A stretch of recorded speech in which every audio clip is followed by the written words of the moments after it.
Welcome to the Vet Show, episode number 17. Coach, how are we doing today? Hey, I say this at the beginning of every show, but today I feel like we literally have Santa Claus in the house. Oh, This is man. something we've been trying to put together for a couple months. This guy's just a wee bit busy. And I'm just very thankful that he carved out some time. I'm doing great, and I'm very, very excited about today's show. Me too. This one's presented by Precision Transport, so thank you guys for supporting the show. Real quick, before we introduce Zeb, this show is going to be pretty cool. This is going to be mastering the mental game as a vet rider and racer. This one's very exciting to me. We have brought on one of my best friends in the whole entire world. In fact, today I feel pretty special because I got one of my best friends and then the best human in the world, Coach Robb, all in one podcast. So this is cool for me. But we have Zeb Armstrong. He is a local track owner to the Northern California, Northern Nevada area. Zeb owns Riverfront MX. You guys have heard me talk about Riverfront MX about a gazillion times on this show. But he also owns Hangtown, Prairie City OHV, and also the Sandbox out in Fernley, Nevada. Awesome tracks. Zeb was a racer back in his day. Raced pro supercross, motocross, rode for Chaparral Yamaha. I'm sure he can give us a little bit more background, but he has been around the block. We need to get him out riding more. He does not ride enough now because he's grinding away, making sure that we have the best tracks in Northern California, and I would arguably say the world. But Zeb Armstrong, welcome to the show. Oh, thanks, Dan. It's a heck of an introduction. I appreciate it. Yeah, glad to be here. Thanks for the invite. So we do every show, Zeb. This is episode number 17. So we bench race just for 5 minutes. Give us who comes to mind for you that had number 17 growing up. 17, not necessarily growing up, but man, when Barcia was number 17 for Geico, he was smashing people. I think roughly around when he was a rookie, maybe when he was first coming in, maybe second, third year, something like that. And I just remember him smashing people as number 17. That's what pops into my head first anyways. That may have been the best Justin Barcia ever, right? Just on the rev limiter, pinned everywhere, just super aggressive. Yeah. I was going to say, and to Zeb's point, everybody was definitely afraid of him. Oh yeah. I don't think that's changed at all, but I think he's toned it down since he got on a big bike. But I think at one point I've heard Honda actually pulled him aside and told him, hey, you're going to need some friends out there eventually. So if you keep smashing into these guys, they're going to hurt you eventually in a championship hunt or something like that. But yeah, at the beginning, man, he was a wild child. Yeah, it makes a lot of sense, especially when you see the championship. Didn't Jason Anderson have 17 at one point? Yes. Honestly. Suzuki. Yeah. Man, two wildest guys on the track, I think. Yeah. Coach, let me guess. Yours is from 1944 to 1947. Who do you got? Pretty close. Yeah. Thank you, smartass. Because I'm 55 years old, my sweet spot is that 78 to like 84, when I was first getting old enough to get my first motorcycle and then my second. I've shared on the show, my first bike was a 78 RM80 with the steel tank and the dual shocks in the back. Then a 79 YZ80. Then I got Bob Hanna's 81 Daytona 125. Believe it or not, that thing was a rocket ship. So my 17, I'm going to show my age here. Kent Howerton in 79 running an RM 400. Believe it or not, I just have that seared in my mind. And then RJ in 94 when he was riding for Yamaha. That was the last year they were yellow, and unfortunately they went to white. Not that I have anything against the white, but I always associate Yamaha and yellow. And that was before he had switched. That's when he was a Cinecelo guy and the whole 9 yards. So those are the two that jump out at me the most when I think about 17. You could always go other ones. You've got Ezra Lusk out there. A lot of good ones for sure. It's funny they're all done Suzuki's, like Zeb said. Do you guys remember the Bad Boy Club? Remember when RJ? Absolutely. Was that like the most iconic like sticker and like brand back in the day? Absolutely. And the good news is he's brought it back. He brought it back to Des Nations. So I think it's cool what he's doing. Yep. Yeah. You know what else just came back is No Fear. Yeah. No Fear's coming back. That was a super iconic logo as well. Remember all the shirts? Yeah. Oh yeah. Absolutely. With the troubles. They had No Fear stores in the mall. Remember that? Way cool. You you beat me to it, Dan. I remember the first time I was in the Altamont Mall here in Central Florida, and I remember seeing Fox in a store at a mall. I thought that was huge because at the time JT was the top company. So Fox, I was like, okay. And I'll admit I had Fox and I always felt like I had sloppy seconds, because it wasn't JT. I saw Fox in the store in the mall and I was like, damn, Fox has made it. Bad Boy Club was the next one that I saw, and No Fear was the third one. When you saw them in the Central Florida Mall here, you're like, they've made it. They've arrived. And isn't it scary to think that No Fear then went off the cliff and so did the Bad Boy Club? I mean, I'm glad they're coming back. Who's bringing back No Fear, Zeb? I know the Moto Concepts team. They have No Fear gear right now. Ryan Brees, I saw, is wearing it. Nice. And I like Brees because he's aggressive arena cross guy. I think he's got a good attitude and he tries really hard no matter what. So I kind of follow him a little bit, but I saw him in some No Fear stuff. Also on that team is Politelli. Okay. And they were both in No Fear and it looked super good. It's just cool seeing that.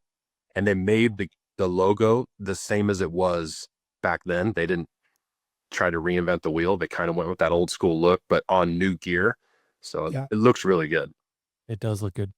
So what do you think? You think they'll be, because I know JT tried to make it come back. Do you think that there's enough legs behind it? Like you don't know who's actually behind bringing it back, resurrecting it? I don't know who's behind it, but okay, if somebody good, I think it could blow up. I don't know if it's themselves or if it's somebody making the gear as like a one-off thing or, Yeah. I'm not sure what it is. I mean, you can get anything printed on gear nowadays. So absolutely. Yeah, I'm not stuff. Way, but it'd be cool to see it back for sure. It would sell like crazy, I think. I would agree. But then number 17. Oh, go ahead. Go ahead, Dan. I'm sorry. I was just gonna say JT. I think to the 2-page ads where they had all the Yamaha guys, all the Honda guys, all the Cowie guys, Suzuki. What was it, from Burnsworth to Howerton and everyone in between? It's like, how could that brand ever go out of business? And then somebody buys it, makes it a paintball company, and JT's done 5 years later. You're like, how the hell did that happen? It kind of reminds me like JT buried itself, Fox reaped the benefits. It's kind of like KTM has kind of shit the bed and Yamaha's reaped the benefits in that 125 two-stroke class. It's kind of interesting. Like, how can you go from so high to so low in a relatively short period of time? Yeah. Business decisions can go a long way. Yeah. I mean, you can look at Bud Light for that. I mean, one bad decision and boom, you're hurting. Yeah, literally. It's crazy. Yeah. We could do a whole show on the business, just that. And that's the cool part about this. For those who don't know, Zeb, very deeply entrenched in the business side of it. Obviously, with a small track called Hangtown, there's a little bit of business in the background. Yep. Yeah, technically, I'm not allowed to call it Hangtown. I have to call it Prairie City. Okay.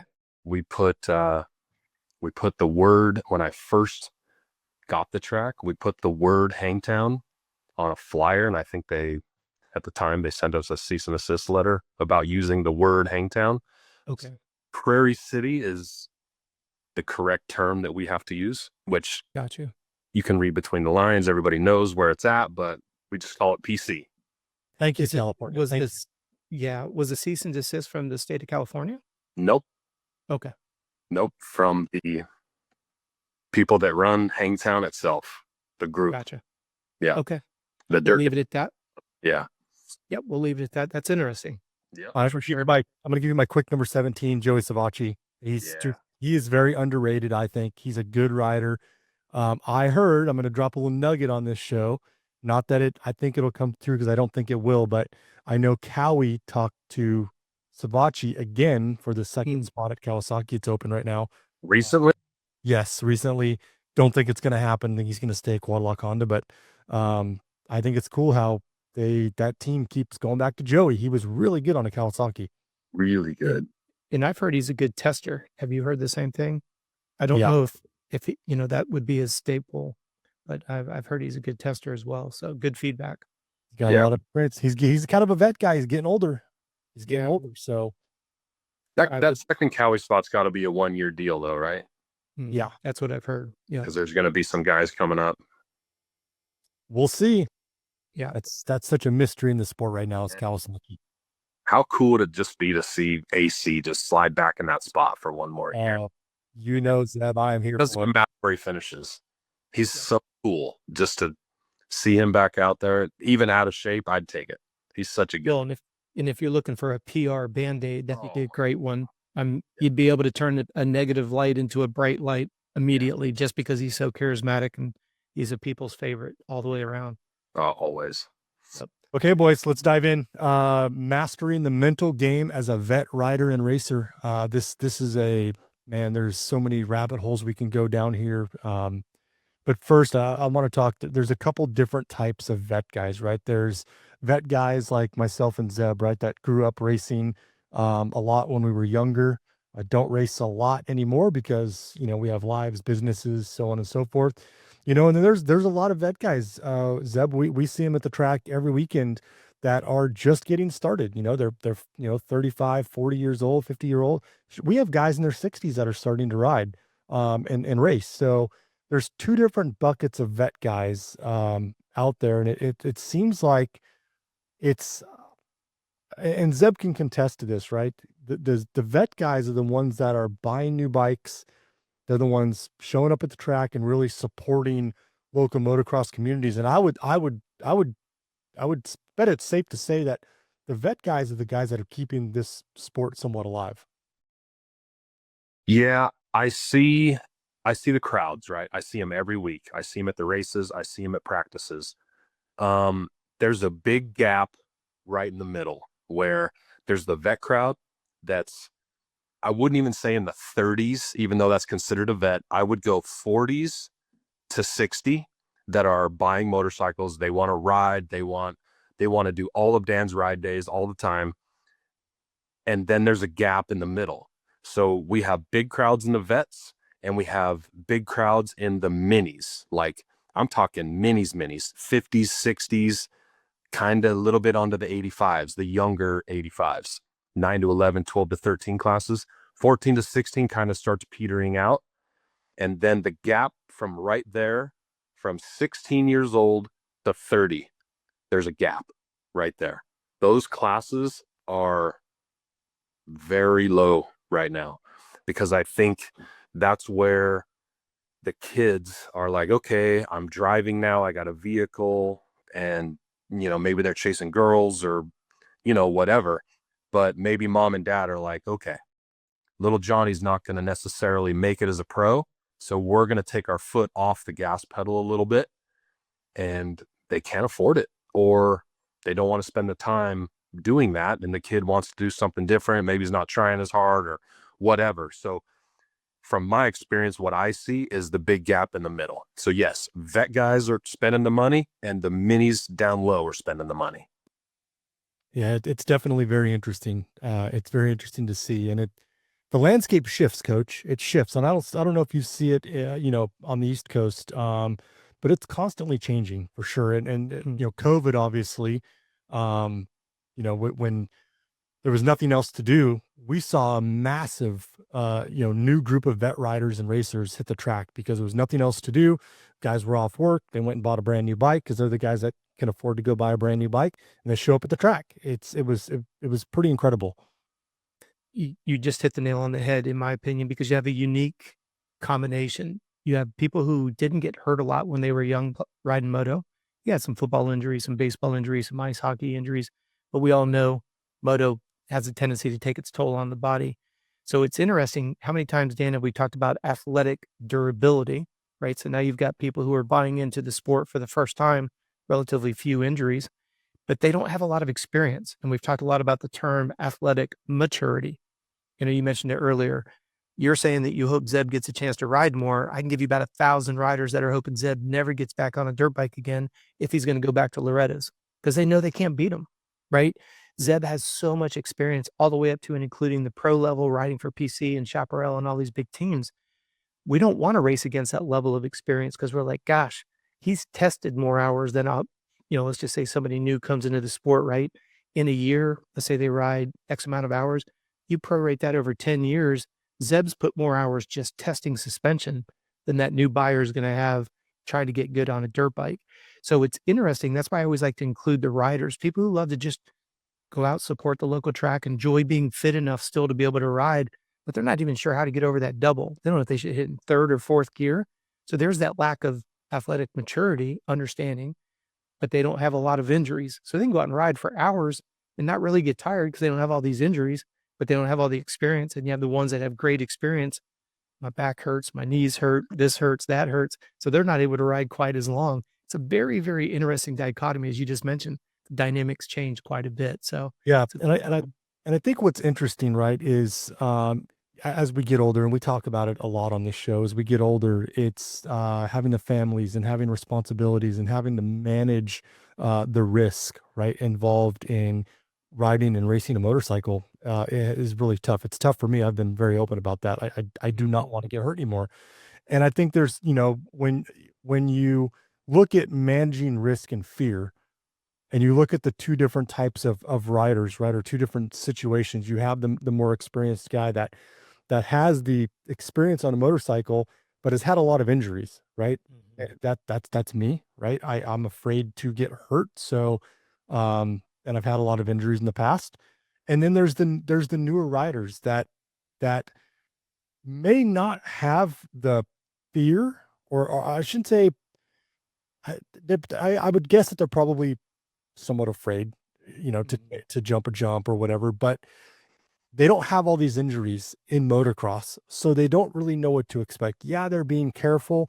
They don't want to crash, but they don't necessarily know what the consequences are if you do have a big get off. So how do I, and Zeb, maybe you're a perfect one to ask. How do you get over that, right? As you have a ton of experience, you raced a lot of races, you've had a ton of injuries.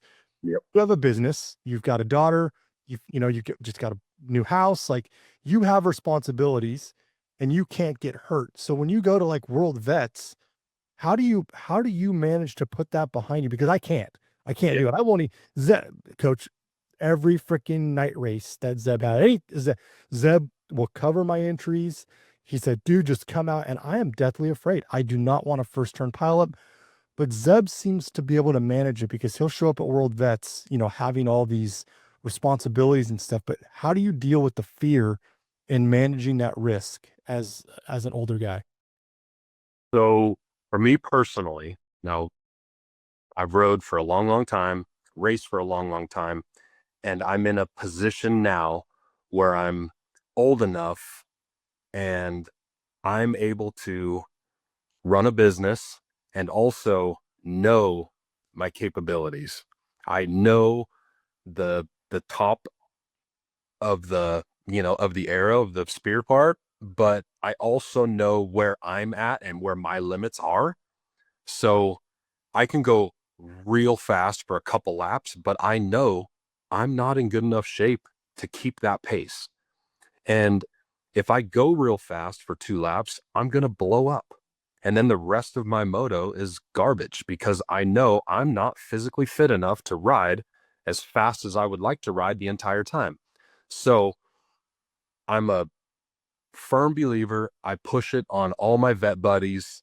You have to pace yourself and you got to take your ego out of it, right? We're not racing pro. No one's racing for money. We're all having fun.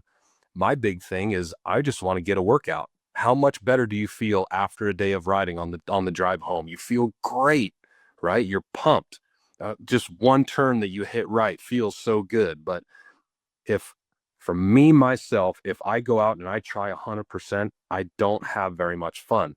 I have to dial it back. Instead of riding at a 10, you got to dial it back to a 6 or a 7. That keeps you safe, keeps you on the motorcycle. And when your body is fresh and your mind is fresh, you make better decisions. Maybe this guy's really squirrely in front of you. If you have to make a pass on him, you're going to stay way on the other side of the track and like really take a little more time to set him up. If that's the difference between third and fourth, does it really matter? Not really, but it's not going to change our lives either way if we get third or fourth in a vet race, right? It's not. So when you're riding or racing, you have to be able to make those decisions. Is this worth it to risk it all to pass one guy for a position that probably doesn't matter? Let's just chill back, have fun. Maybe that guy gets tired and we can weasel around him real easy. But I think as a vet guy, you have to know your limit and you have to keep it inside your envelope.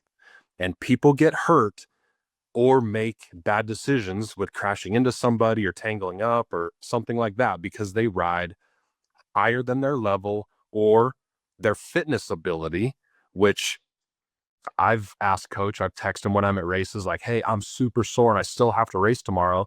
I don't want to go out there being so sore because in my mind, I'm like, oh yeah, stand up, scrub this, lean in, and my body's like, nope, not doing any of that, just stand up, stay in a good position. And when your technique starts dropping off, slow down, no problem. If you hit the wall and you're like, dude, I'm having a hard time standing up, bring it down to a level where you're safe. And if guys go around you, they go around you.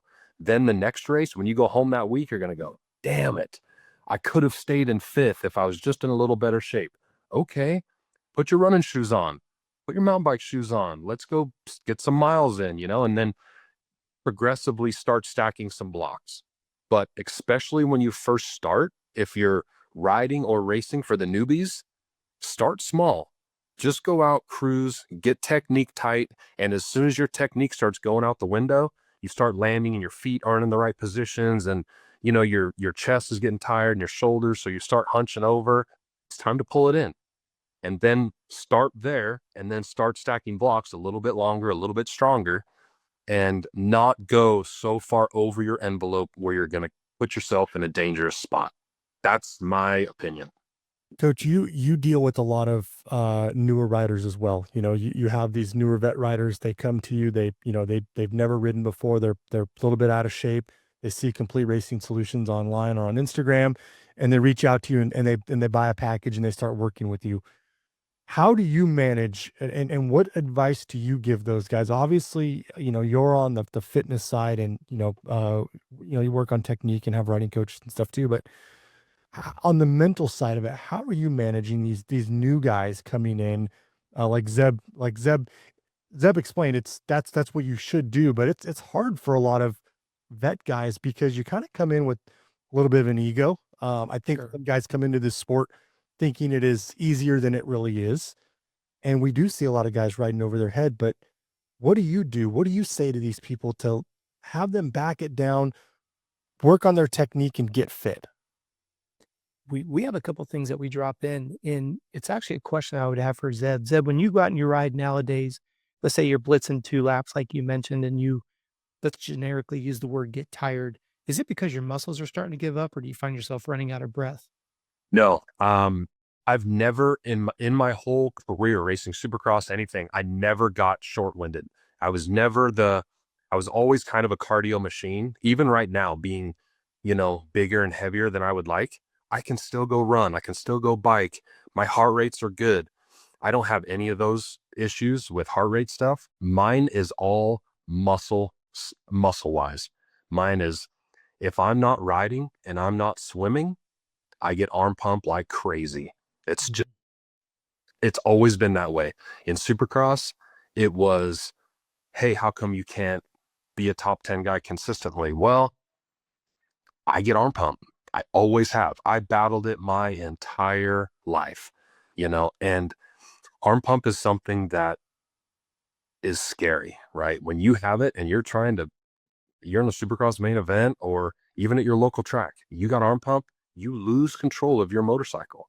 So you have to get a hold of it early. When you start getting tight, you got to go, okay, I feel my hands starting to not work as good as I'd like them to. Am I breathing? That's what reminds me, oh, my hands are getting tight. And you start taking those deep breaths in through the nose, out through the mouth, and then it's kind of like a reminder. But you have to be smart enough to recognize those. And Dan, this is exactly where we start with all our athletes to answer your question, because what we want to do, obviously, we use the Garmin. We talk about the Garmin almost every show. Put the heart rate monitor on. You let them. You go out and you ride, like Zeb said, 2 laps, 3 laps, 5 laps, whatever it may be. And you just ask them, okay, after 5 laps, when you get to that point, like you said, Zeb, technique starting to fall apart, you recognize, if we're putting a lap time together, you start falling off the pace 2, 3, 4, 5 seconds. Just pull the parachute and come in.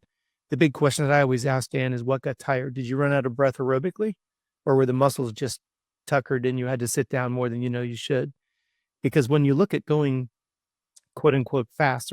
There's a lot of energy systems, but we'll just for Cliff Note version talk about 3. You have to be strong, physical strength. You have to have muscular endurance, and you have to have a high level of lactate tolerance. Sounds like a big science word. Just think about lactate tolerance as sprint speed, right? So everybody wants to go fast, but they don't have the aerobic foundation to go fast. They want to go fast, but they don't have the muscular strength to go fast. And they don't have a high lactate tolerance, but they want to go fast. Well, that's a Molotov cocktail. I've used this example before when it comes to fitness and speed. I have a mantra that says, until you go long and slow, you can't go short and fast. And people scoff me off. They like, oh, you're never a pro like Zeb. You're right. But from a physiological point, think about this. I could take, I'm going to go back to my 80s bikes, guys. Sorry. I could take an KX 500. The piston's huge.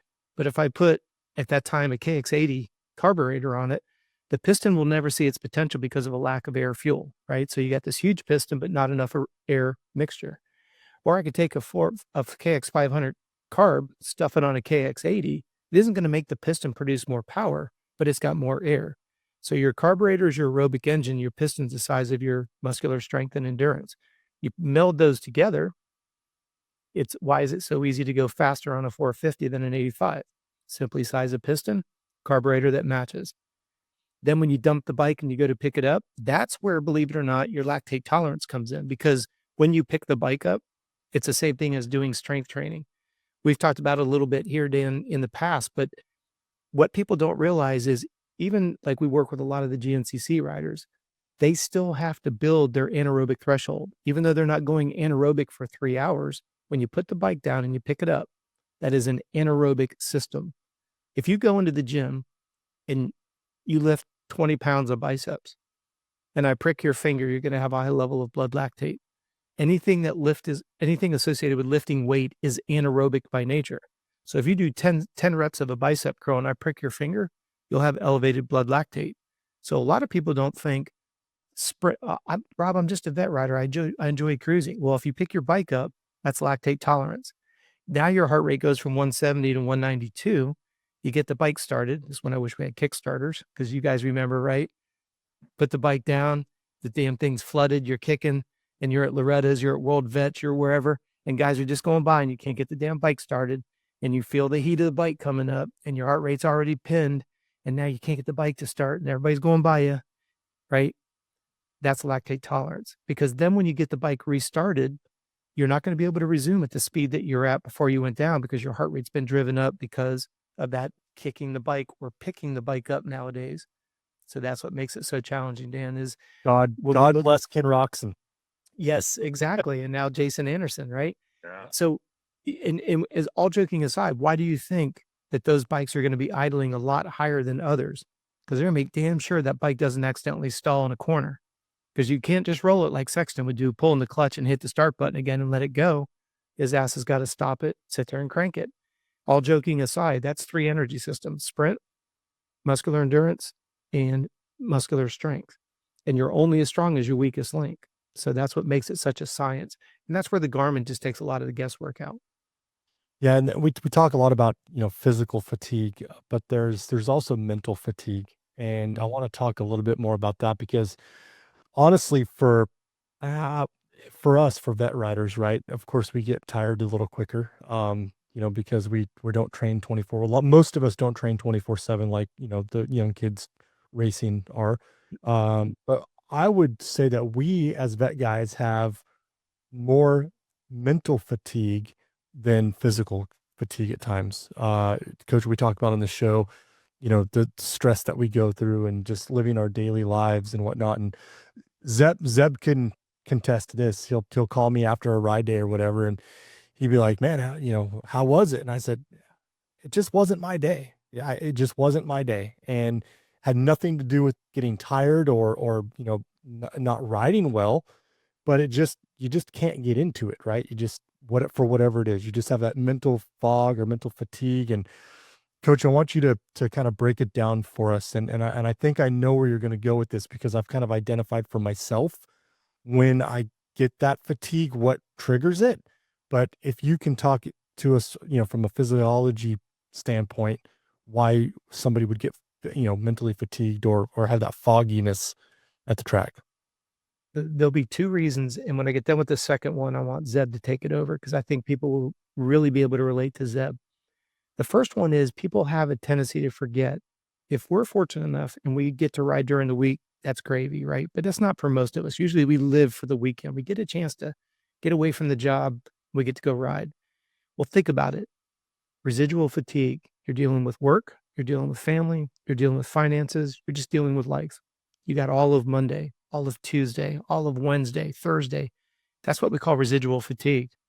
And now, essentially, what Zeb gets at his track is the guy that's mentally and physically spent on Friday, but he's hell-bent he's going to ride on Saturday because I put up with this bullshit all day, every day, and my only outlet is to ride my dirt bike. So I get all the chewed up Dan that shows up on Saturday dealing with frustration after frustration after frustration. If you got a little one at home and he's colicky, you're up all night long. You're getting 2 hours of sleep.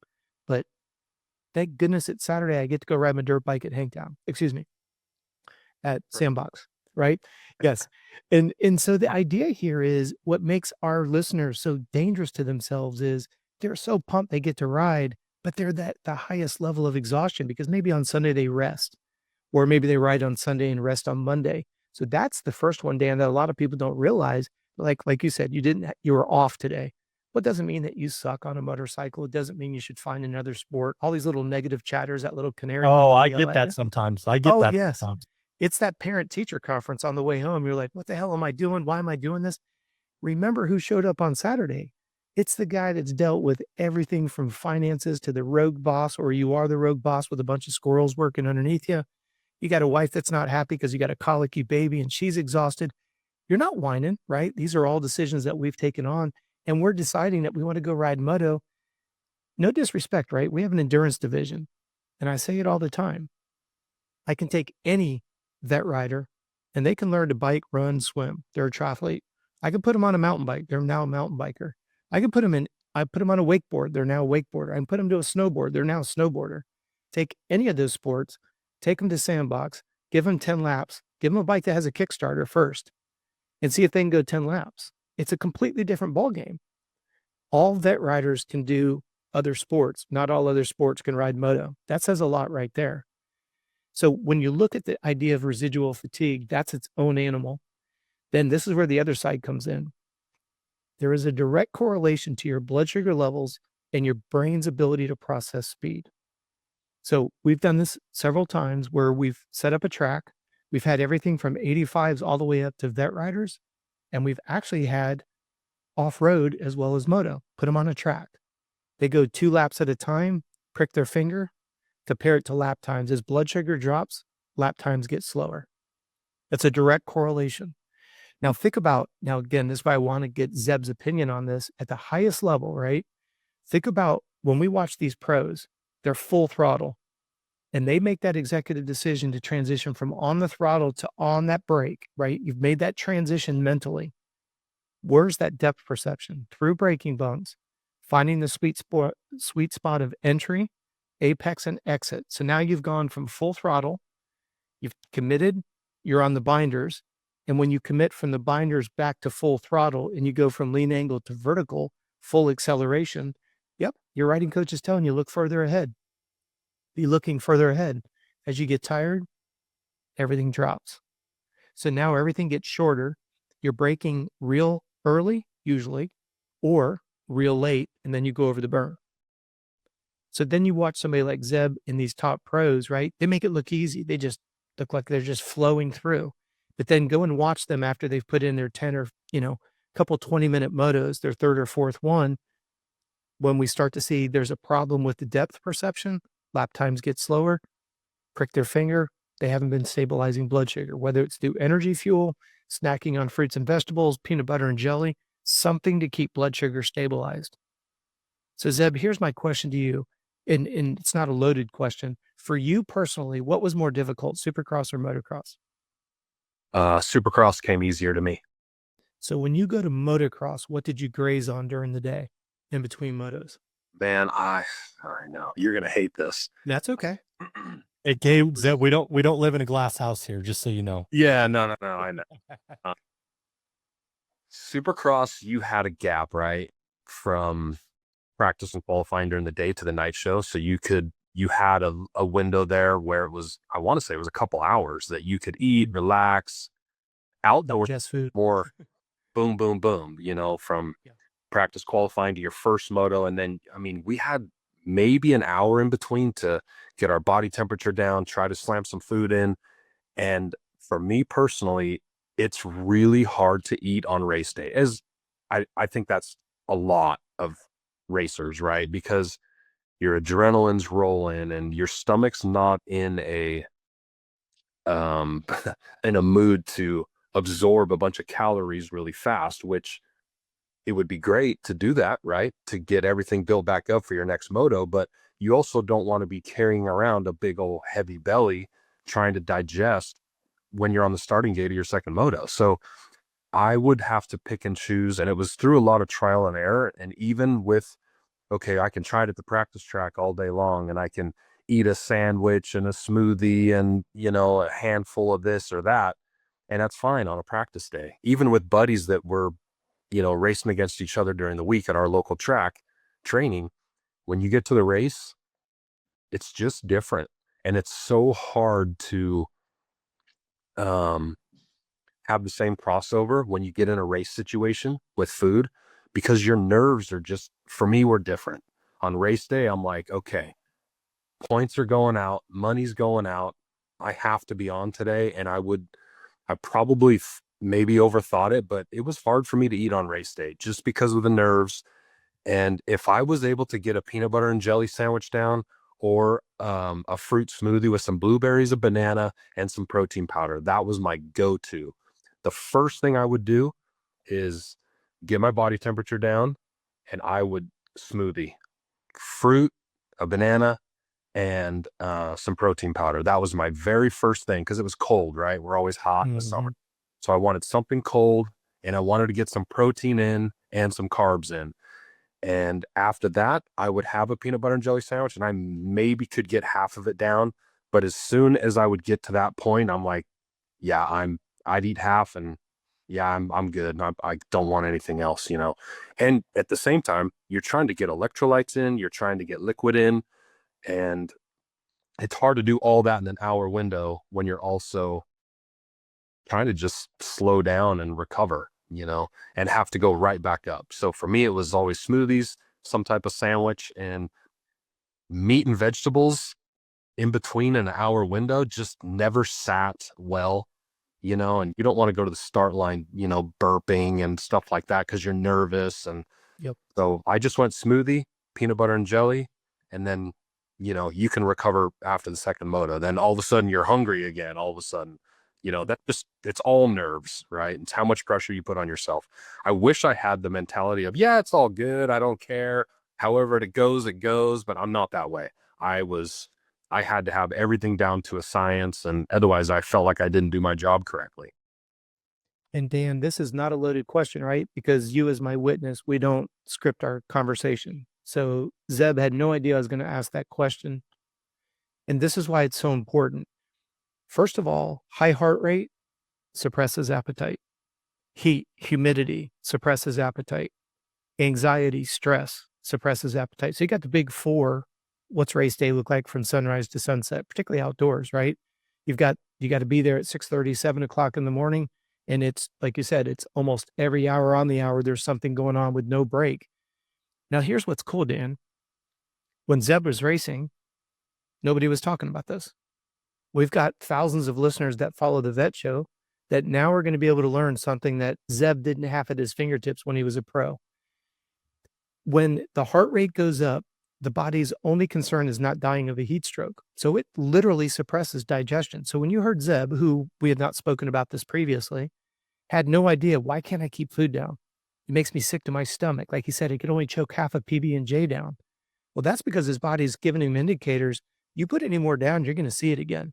It's either going to be in the bottom of your britches or it's going to go through your helmet, but you're going to see this for sure. And then this is what makes pro racing so, in my opinion, so much easier than our listeners who go to an amateur race. The race order may change for whatever reason. We've got a race promoter on here. There's always a multitude of reasons why the race order changes. We might have an injury. There might be a 1 hour delay. There might be something that needs to be fixed because it's getting dangerous. There might be a 40-minute delay. That's what we refer to as nutritional timing. As Zeb said, pro supercross is easy. Track walk at 7:30 in the morning, qualifying, you got a 3-4 hour break, plenty of time to digest and purge. You get the heart rate back up, but then once the opening ceremonies start, it's liquids till after the main event. Yeah.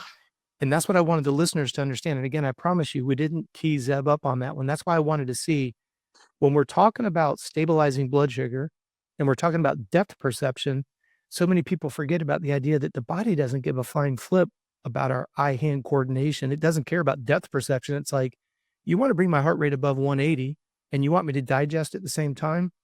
Not going to happen. We will always suppress appetite. It will literally shut the digestive tract off because it only cares about dissipating heat and not dying of a heat stroke. Now, Zed, what's cool, here you were racing for some of the biggest teams in the world. Hierarchy of needs undermined your ability to reach your full potential because nobody was telling you what it was. That's why every chance we can get on a podcast, whether it's one we own or one that I can be a guest on, because how many people are hearing it for the first time? Hopefully it's somebody on a 65 or an 85 where the parents goes, that makes sense. So they're trying to get little Johnny to try to suck down PB&J, wondering why the little guy is getting sick to his stomach.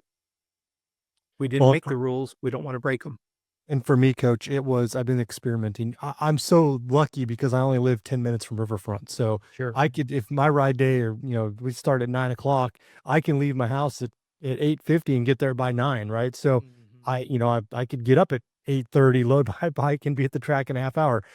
Yep. So I tend not to eat in the morning. And I've been open about that on the show too. We've been having some ride days over at the Sandbox over in Fernley. That's about a 2.5 hour drive for me. So about a half hour drive in, I stop and get some breakfast. And so then I have 2 hours before I get to the track. And Zeb knows this. I don't love sand. In fact, when he got the Sandbox, I was like, I'm never going there. But it has turned into my little bitch. Little bitch you got, Zeb. It's sandy. I'm not riding. I'm sorry. Have to throw that in there being from Florida. 1,000 of those, by the way. It's become one of my favorite tracks ever. And Love it. I have such a good time, but I contribute some of it to just eating in the morning and like having enough time to digest my food and having the energy, because when I get there, I feel great. I ride good. And then, snacking is easy for me. I'm a snacker anyways, but it's having those meals to start, for the base, for the start of the day. That's what I've always struggled with. So, I would, and I'm sure that there's a lot of vet guys that are in the same boat as me, right? We just don't, we're always hustle bustle. We don't slow down enough to actually have a meal. So you bring up a really good point though. Let's add a little bit of complexity to it. You eat dinner at 6 or 7 on Friday night. You get up at 7 to roll to the track. There's 12 hours. You wouldn't think about going from noon to midnight, not eating, and then not be surprised that you're hungry, right? So you're super pumped because you got through the work week. You're so excited you can barely sleep like it's Christmas. You've gone 12 hours. Now you jump in your van, you drive 2.5 hours to get to Sandbox. Now you're 14.5 hours. Let's say you didn't stop and get breakfast. You're so pumped. You get out there, you get registered, you get out there and you start riding, and then you suck on the track. Here comes the parent-teacher conference, not realizing you're 14.5 hours since your last meal of any substance, right? Then here's what compounds it. You get out there, it's now 9 o'clock. It's 14.5 hours since your last meal. Now you bring the heart rate up, suppresses appetite even more. You should eat, but if you do eat, it makes you sick to your stomach, and you drove 2.5 hours and you don't want to waste any time being sick. And you don't want to waste 2 hours waiting for food to digest. So you ride till 3 in the afternoon, pick yourself up 14 times on the track, and then you question why you're riding. Well, now it's 4 o'clock and you're riding home. You're damn near 24 hours since your last meal. And you snacked on energy fuel and a couple apples and some fig bars. And you're like, I don't know why I suck today. See, that's what's so crazy about it because, and Dan, we've talked a lot about it on the show. When you're wearing the Garmin, right, it'll show you went out and you did 4, let's say you did 6 15-minute motos. That's like 33 to 3,500 calories on top of your 2,000 calories to stay alive. Now, if for those of you who have your calculator available, just take 3,000 divided by 75. If my math is correct, I think that's 40. So I always use an extra large egg as a reference of fuel. So if you burnt 3,000 calories and you divide that by 75, that's the equivalent of 40 extra large eggs you burnt from sunrise to sunset. Now you get up tomorrow morning and try to eat 40 extra large eggs in a day. You go, Rob, that's a ridiculous comment. What does that even matter? Okay, you two invite me out to come ride at Sandbox, and I show up with 1 gallon of gas, and you're like, dude, we're riding all day. You either think I'm a mooch or you think I don't know much about fuel associated with riding. But yet you'll go out and ride 3-4 hours and you haven't eaten since 6 o'clock last night at dinner, and then wonder why you suck on the track. Now I'm going to rip a scab off. Your depth perception's off. You yard dart yourself on the track, and now you become Zeb's problem because now you're injured at the track on something that you could have avoided. That sucks. Yeah. And that's the part that we don't, we want to try to avoid this. We don't want any of our vet riders to get injured. Well, understand nutritional timing. It's a 2-hour window is your perfect window of time to digest and purge. If you don't have 2 hours, don't digest a bunch of complex foods. You heard Zeb say, it's not a steak and potatoes time in between motos. Yeah. It's light, easily digestible, but your depth perception allows you to be able to go like a professional. You heard it coming from an ex-pro. And if you see him, for those of you who see him ride on a regular basis, you get a good idea. And for those of you who've never ridden with Zeb, just imagine what you're watching on Saturday is what you would see at the vet track. That's what you'd see at all of Zeb's tracks. And you're just like, how the hell could anybody go any faster? Well, it starts with stabilizing blood sugar. So now when you're working with a riding coach and they're teaching you when to transition from gas to brake back to gas, and they make it look so easy, it starts with stabilized blood sugar. And Dan, you said it earlier, add on top of that fitness, whether it's strength, endurance, or lactate tolerance, you put those 3 together, now you have a foundation to enjoy that Saturday where you're like, I put up with all this garbage all week long for this one little bit of enjoyment that I get. I just get to be in my helmet with no phone, no emails, no text messages, no crying babies, no partners upset. And I don't say that negatively being in relationships, but that's what we all deal with, Well, and there's nothing worse. I will tell you, there's nothing worse to have a shitty week at work and dealing with family and everything else. Be so excited to go ride on Saturday and leave the track feeling worse than when you got there. There is no worse feeling than that. And a lot of it can be contributed to super small, simple things, just like eating, right? Yeah.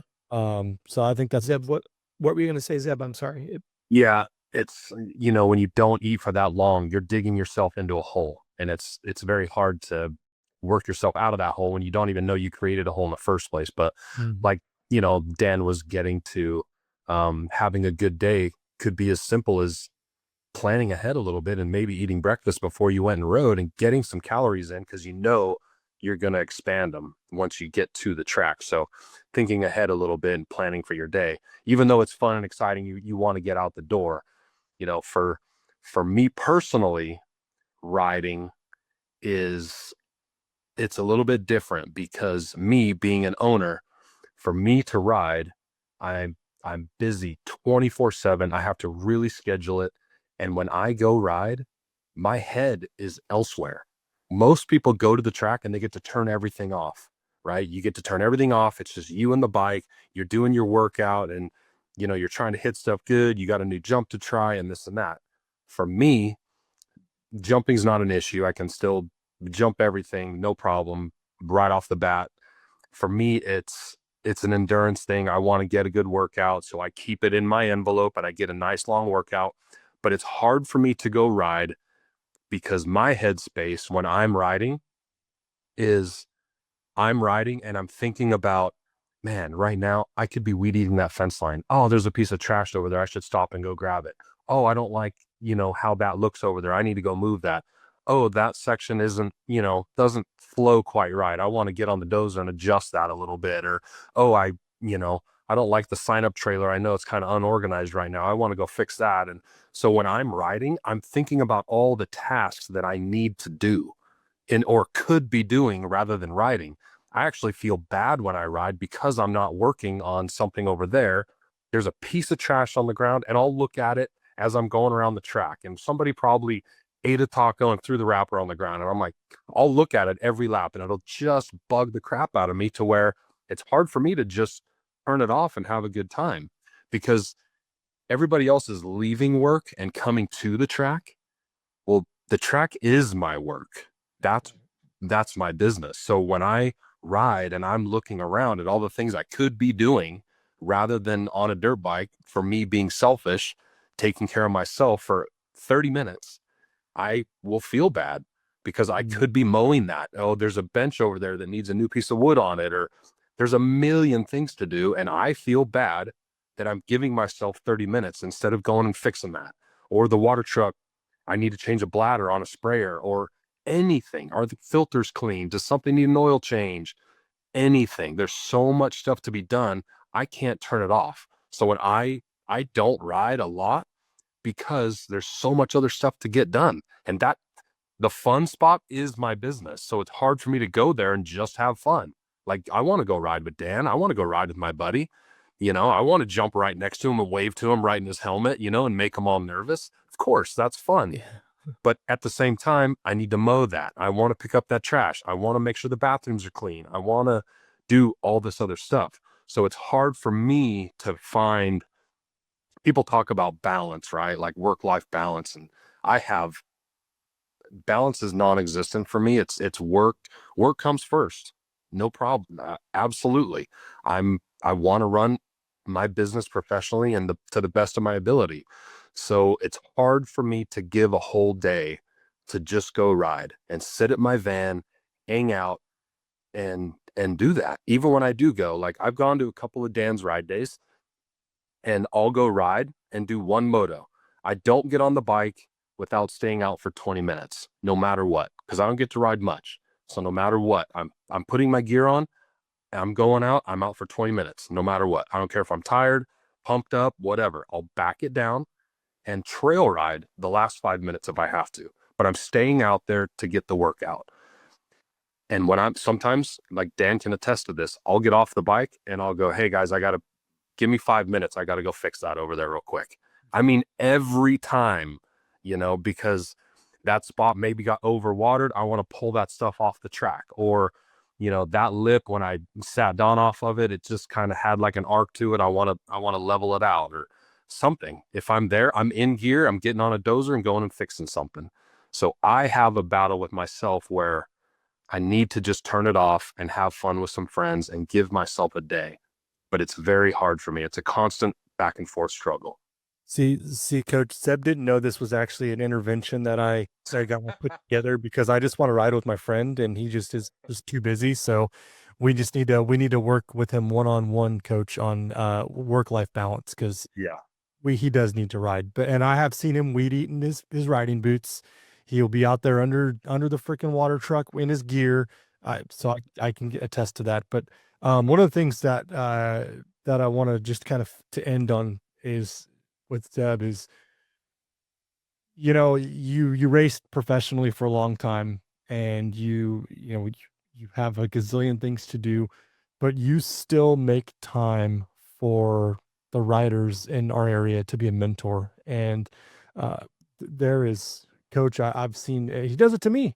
He'll ride behind me and he'll come up beside me and start yelling at me to stand up or put your leg out here. And, but he's always helping somebody, always trying to, whether it's a vet guy or if it's, a kid on a PW, he's always trying to help. And what makes it so special for you, Zeb, to be a mentor to all the riders in Northern California, Northern Nevada?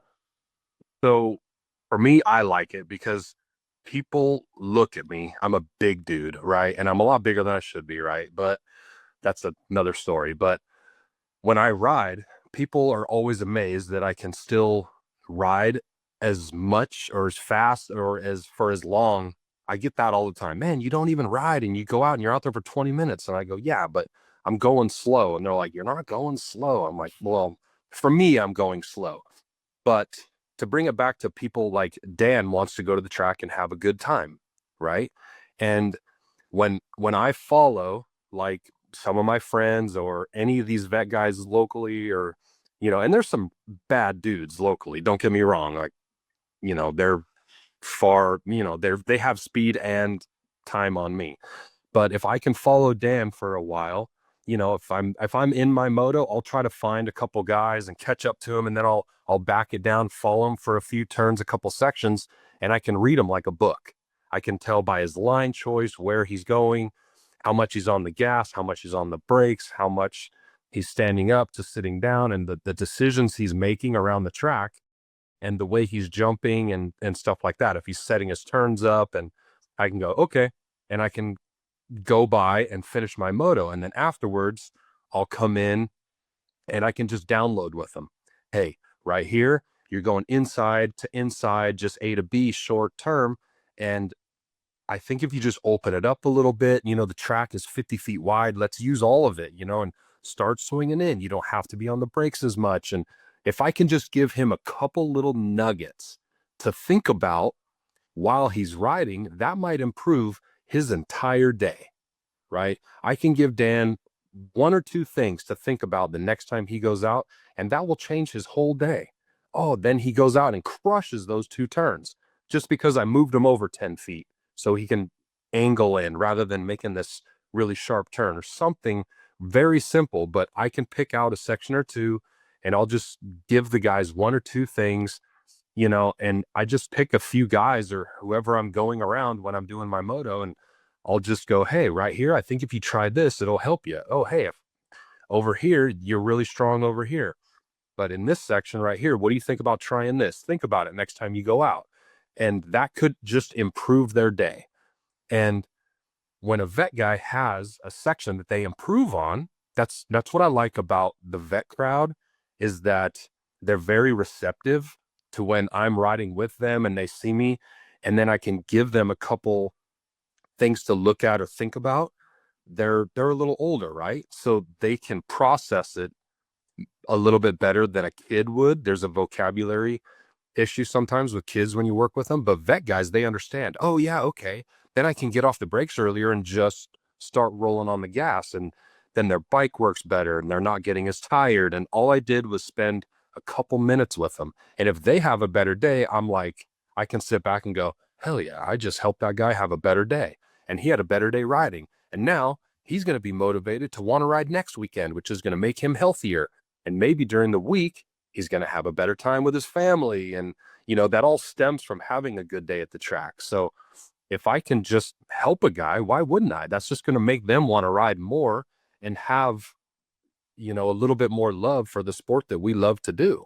So it's easy for me to read the guys when I'm going around. So why wouldn't I give them a little bit of my experience for them to have a better time? It's only going to make their life, not just at the track, but after when they go home, that feeling of crushing and learning a new section or technique, that'll keep them through the whole week in a better mood. Just thinking about, man, I killed that corner. I can't wait to go back and do it again. So if I can just give them that little bit of boost, it makes big differences, in guys' mentalities in their whole week with their family and everything. Just for 2 minutes of time, why not? I like seeing somebody improve, and when they come back and go, man, that helps so much. My bike worked better. I feel way better. Awesome. That's a win.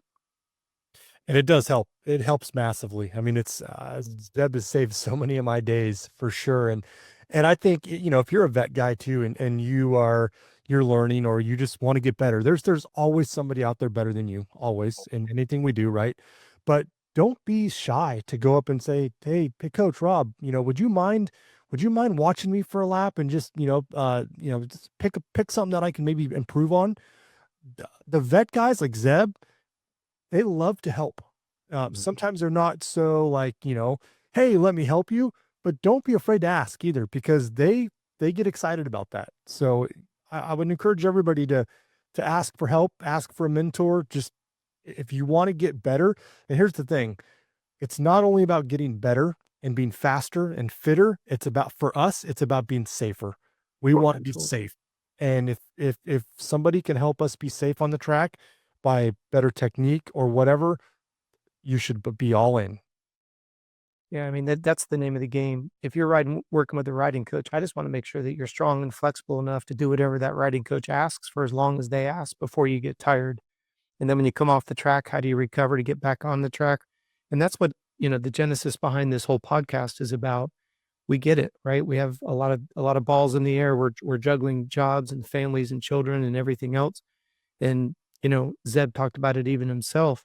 What I find is if you don't have a good time at the track, now you have a void in your rewards department. I know it sounds a little bit fluffy in today's environment, but I think all of us can attest publicly.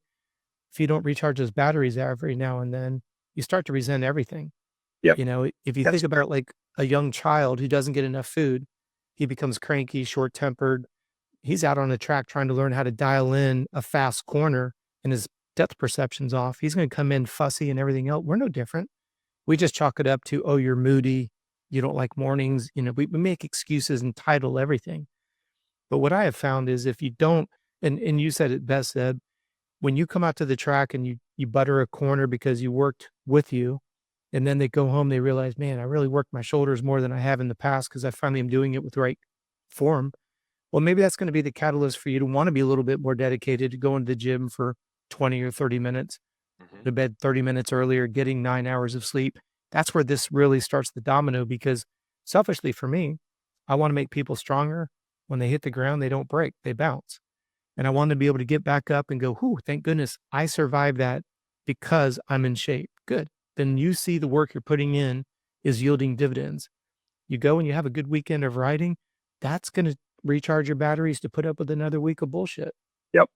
And then and now we have more people enjoying the track. We have more people going to the track. I want to make sure athletes are healthy. People enjoy it. Now we have more people going to the track. The track makes more money. People ride more. They spend more money on fuel, more parts. The dealership goes up. Now we grow the sport from the inside out without sounding hokey. Oh, I'm here to save the sport. I want to make the sport a better place. No, I want to make it a safer place so everybody can enjoy. Like you said, Dan, to me, the speed comes after you're strong. The speed comes after you're fit. To me, the speed comes after you recharge your batteries. And then we get this ball rolling. We're back to what Zeb said. If we can get this information instilled in parents who have a 65 rider while they're still riding, now we've just influenced the next 3 generations. And the goal would be that we'd see that center that's now a void. We see that, you know, you've got most bell curves that go like this. Right now, Zeb's goes like that, right? The middle falls out. How cool would it be just to see the whole platform go up? More 65s, 85s, 125s, all the way up to those vet riders. It's really what it's all about at the end of the day. Yeah, it definitely is. Boys, episode 17 has been awesome. This has been great. Zeb, thank you so much for investing the time to come on the Vet Show with Coach and I. Coach Robb, thank you. Appreciate your time. Thank all the listeners. If you guys are on YouTube, make sure you guys hit like and subscribe. Thank you to Precision Transport for jumping on board with the show. Last words, Coach? Just like I said at the beginning, man, I'm honored to have this guy. I consider it a privilege to consider him a friend. He's been kind enough to allow me to host performance camps at Riverfront in the past, and hopefully we'll get some more of those going in this next year. But Zeb, sincerely, thank you. We know how busy you are. 3 tracks. I can't even begin to imagine, like Dan said, new house, little one at home. So thank you very much, brother. Appreciate it. But thanks for having me. Yeah, I worked late last night just so I could make sure I was here for you today. Thank you so much. Yeah, you're welcome with us at Riverfront or Prairie City anytime. No. Sandbox. Let's go to Sandbox. You're ready to Sandbox? Yeah, we need a class at the Sandbox, Coach. I know a guy. Yeah. Well, thank you so much, Zeb. Absolutely. Appreciate you. Absolutely. Appreciate you guys. Thanks, boys. See ya. Peace.